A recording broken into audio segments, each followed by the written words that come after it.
How did the Democratic Party lose the working class in the 2024 election? And how did the Republican Party, with all of its anti-working class policies they're trying to pass right now, win the working class? It's an important question and one which will be studied for a long time. You might know that Kamala Harris did better with wealthy people than Donald Trump did.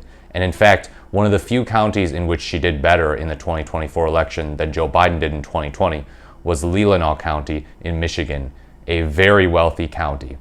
So how on earth are we seeing this shift where the wealthy are leaning more Democratic and the working class are leaning more Republican? How did this happen in the past 4 years? Because Biden won over the working class.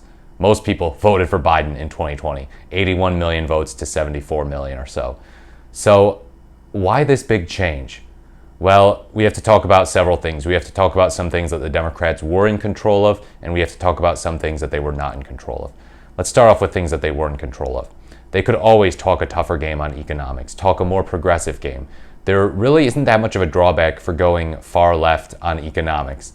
And you know what? You might even disagree with some of the far left positions on economics, but a lot of people, that resonates with them. When you talk populist, you talk tough on billionaires, you talk tough on Wall Street, you talk about raising wages really high, you talk about Social Security, healthcare. Hey, we want to guarantee everyone healthcare, education, all of that stuff. It's really helpful.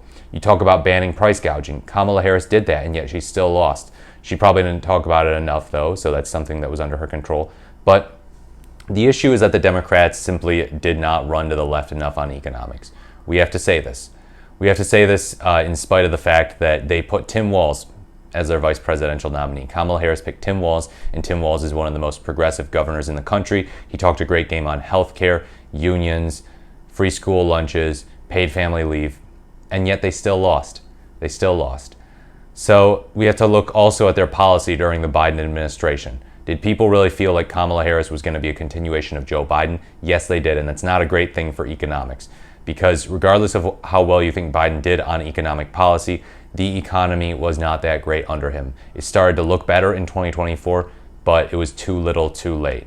Obviously, in 2022, the economy was pretty darn bad, prices very high, inflation higher than in 2024, and yet the Democrats still did a lot better in the midterms than they did in 2024. So the economy improves by 2024, and then the Democrats lose the presidential election and lose some incumbent seats in the Senate. So what might have went wrong? Well, I think people they were done giving the Democrats a chance by 2024. They felt that things had not gotten better enough, so to speak. So there were some policies that the Democrats had on the table that could have made things better in the coming years after 2021, 2022. One of those was the Build Back Better bill of November 2021.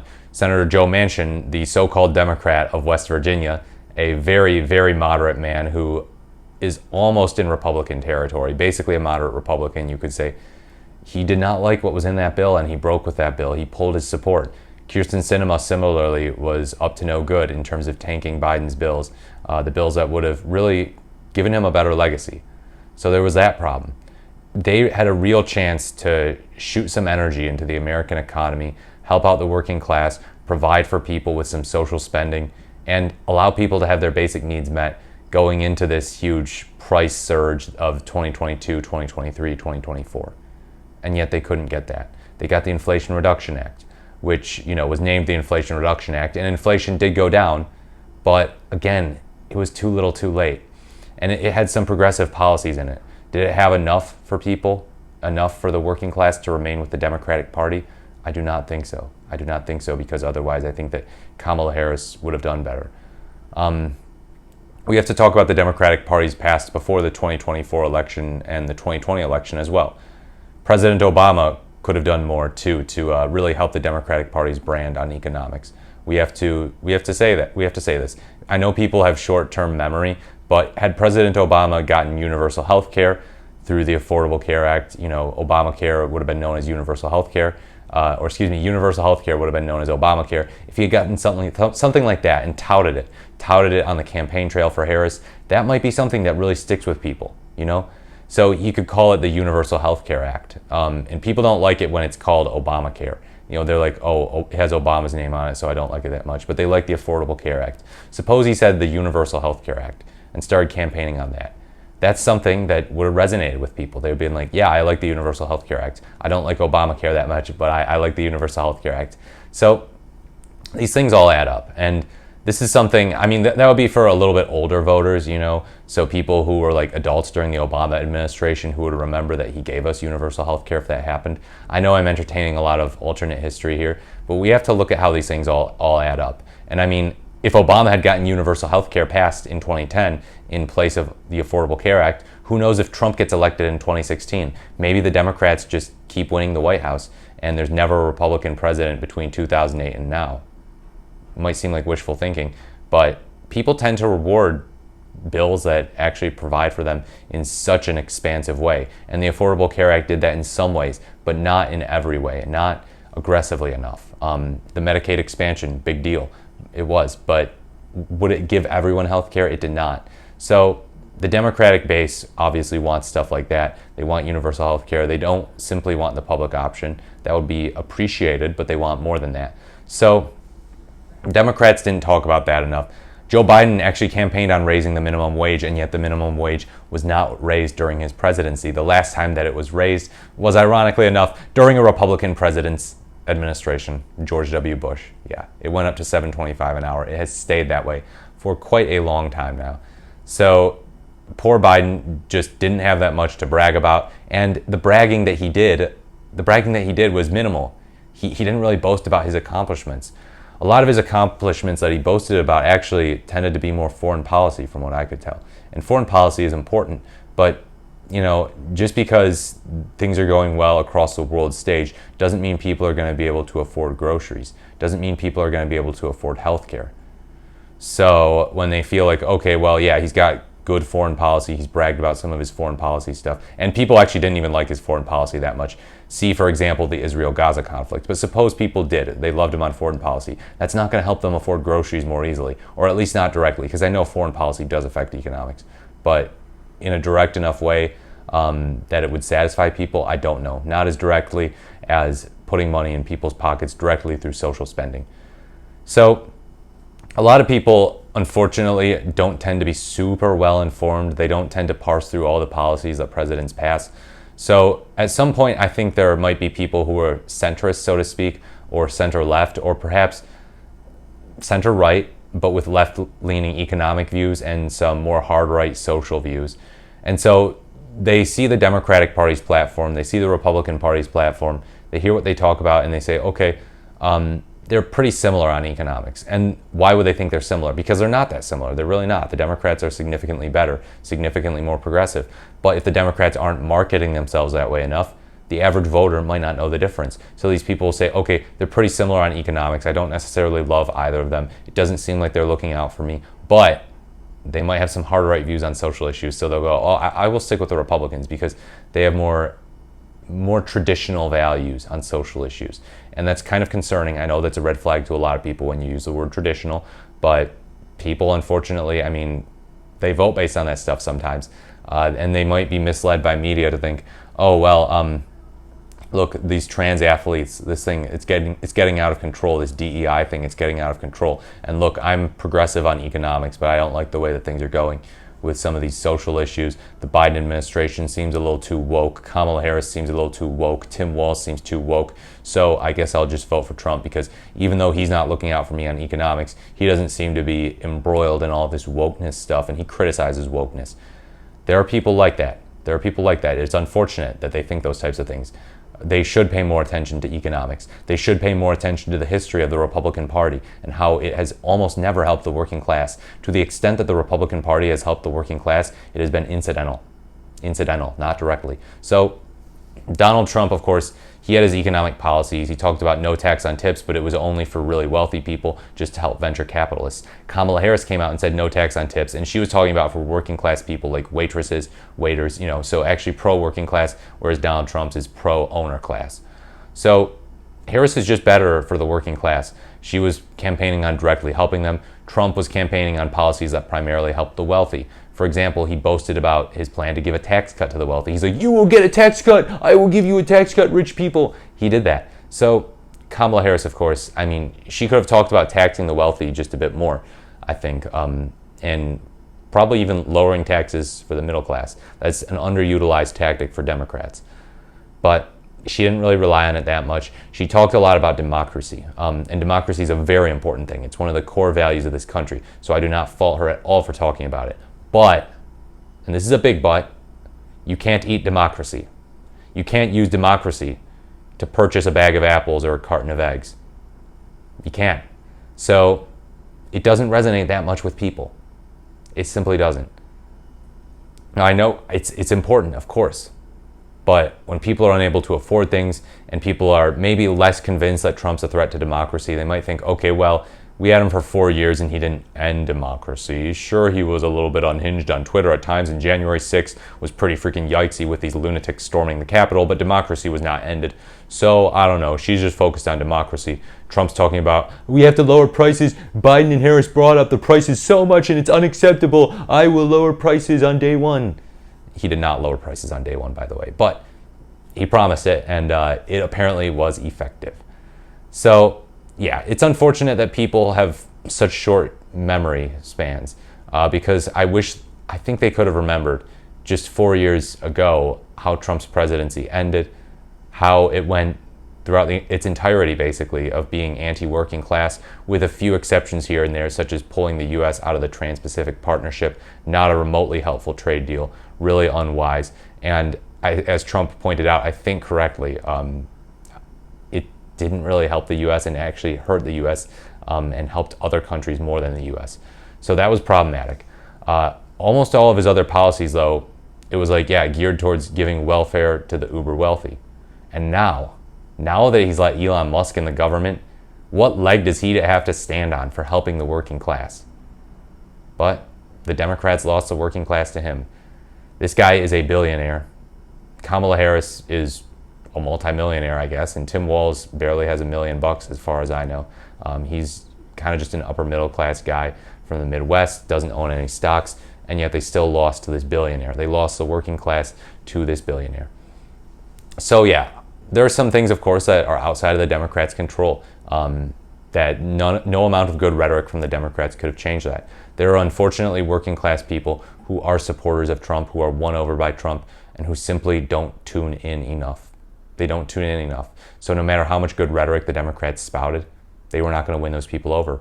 These were people who simply did not educate themselves enough on the issues, educate themselves enough on the policy record of each party. They didn't look and see, oh, wow, okay, Biden's not that great. Prices are kind of high under him, but he passed the American Rescue Plan, the Inflation Reduction Act, the CHIPS Act, all of these things that generally helped the working class. There have been some criticisms of those bills from the left, but they got stuff done for regular people. And it's very difficult to find legislation passed by a Republican House, Republican Senate, and Republican President that did the same thing. It's very hard in recent memory. You might find something, I don't know, under George H.W. Bush, Richard Nixon. George H.W. Bush campaigned on compassionate conservatism. So what should the Democrats do about these people who are unwinnable? I don't know. I mean, there's always going to be some people who are unwinnable, right?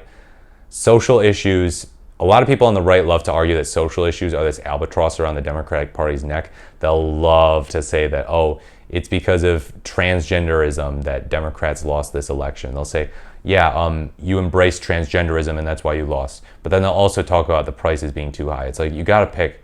Well, I know you could lose for multiple reasons, but these people just treat it like a grab bag of reasons why the Democrats lost. They say they lost because of everything, that they're out of lockstep with the American people.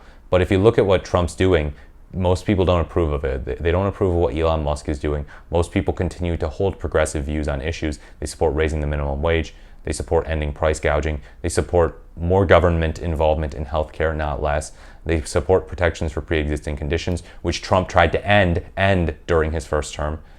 So the people are generally with progressive economic ideas. It just kind of comes down to, how will Democrats handle it? How will Democrats market themselves?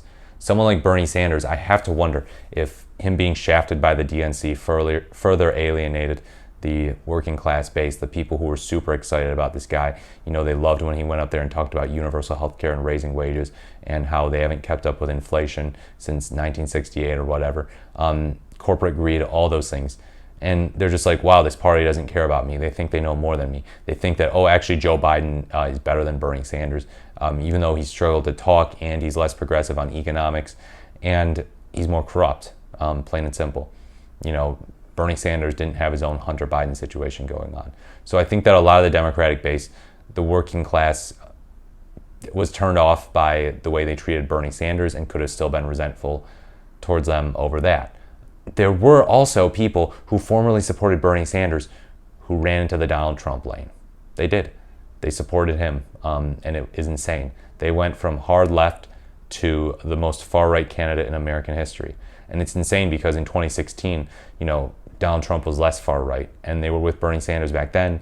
They might have been with Bernie in 2020, and maybe they didn't vote for Biden or Trump. And then they ran to Donald Trump. There are commentators like Jimmy Dore who are kind of like this, who are like, yeah, Trump's the lesser of two evils. And it's like, that's one of the most brain dead things I've ever heard if you purport to be anything other than hard right. But I don't know, grifter's gonna grift. But yeah, sometimes people just focus a little too much on the vibes. The vibe of an outsider seems like something that's very magnetic to the working class. They think, oh, well, the elites are screwing me over, and I identify the elites as being Joe Biden and the Kamala Harris, the Democratic Party. They're the insiders right now, so we need to take them out and put in a pro-working class outsider like Donald Trump. Even though we had Donald Trump as president for 4 years, and he was a total insider, an establishment shill, and a man who served the uber wealthy. He super served them with tax cuts. But the appearance of a tough guy who's supposedly going to stand up for the little guy won people over. There's also a possibility the immigration thing won people over.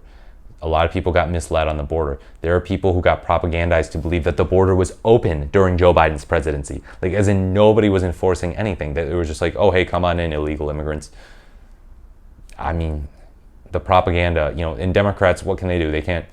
We have freedom of press, so these people are free to lie that there is an open border. You can't really sue them for libel or defamation because that's not a statement against anyone, harming anyone's reputation. So these pundits on Fox News can get up and say, oh yeah, the Biden open border policy is very bad. It's letting in so many immigrants. It's driving down wages. These people are coming in and raping and killing our citizens. We have to do something about this. Lake and Riley, all that stuff. And the Democrats just were kind of feckless. They were unable to handle the onslaught of misinformation and far-right propaganda about the open border. People were concerned about that, you know. I don't know how much it swung the election in terms of the working class voting Republican, but it's one of those things that's just out of the Democratic Party's control. The Fox News propaganda machine is always going to be aggressive. The Daily Wire propaganda machine, the Steven Crowder, Joe Rogan propaganda machines. I mean, the Joe Rogan propaganda machine, we've come to find, is a lot stronger than we previously thought with his endorsement of Trump. So do not underestimate Joe Rogan. He's wrong about many things now, and he's very ignorant, and he brings on guests who lie repeatedly and say almost nothing true and just propagandize people in his audience. But he's a force to be reckoned with. Brighter days are ahead, though, I believe. I do not think that the Republicans will hold on to the working class during this presidential term. I think that people realize, holy crap, wait, this billionaire brings in another billionaire who's the richest person on earth to run the federal government, this guy who has no government experience, this guy who is corrupt and is only looking out for his companies and is trying to get the government off his back and get more money for himself and take money from us.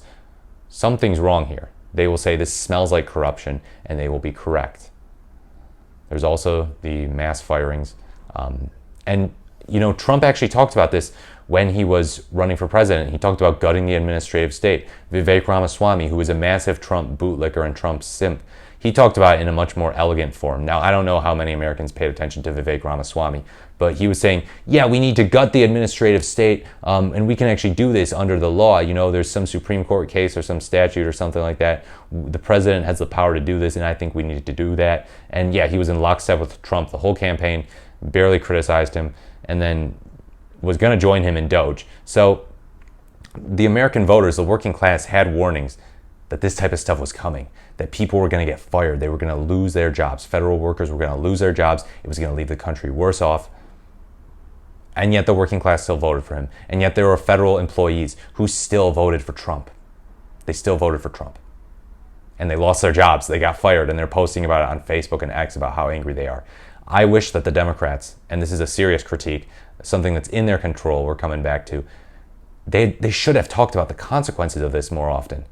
Look, it might seem a little, they'll mock you, they'll say, oh, you're standing up for the big government bureaucrats and these unelected losers who don't care about you, they only care about enriching themselves, Ponzi scheme, yada yada, administrative state, bad, but they should have talked about these mass firings that could have happened, that would have happened, that we know are happening, that would happen if Trump gets elected and makes good on his promise to gut the administrative state.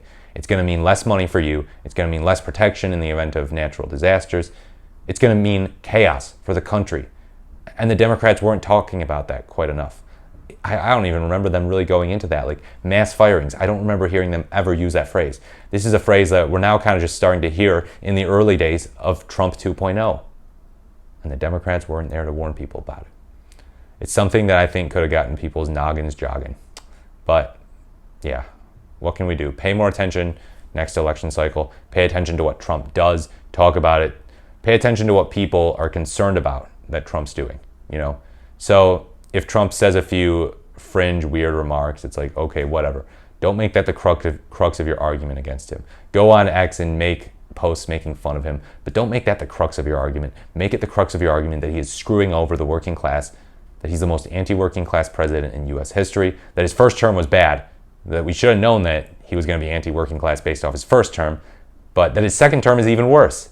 His second term makes his first term look like peanuts, like a child's play.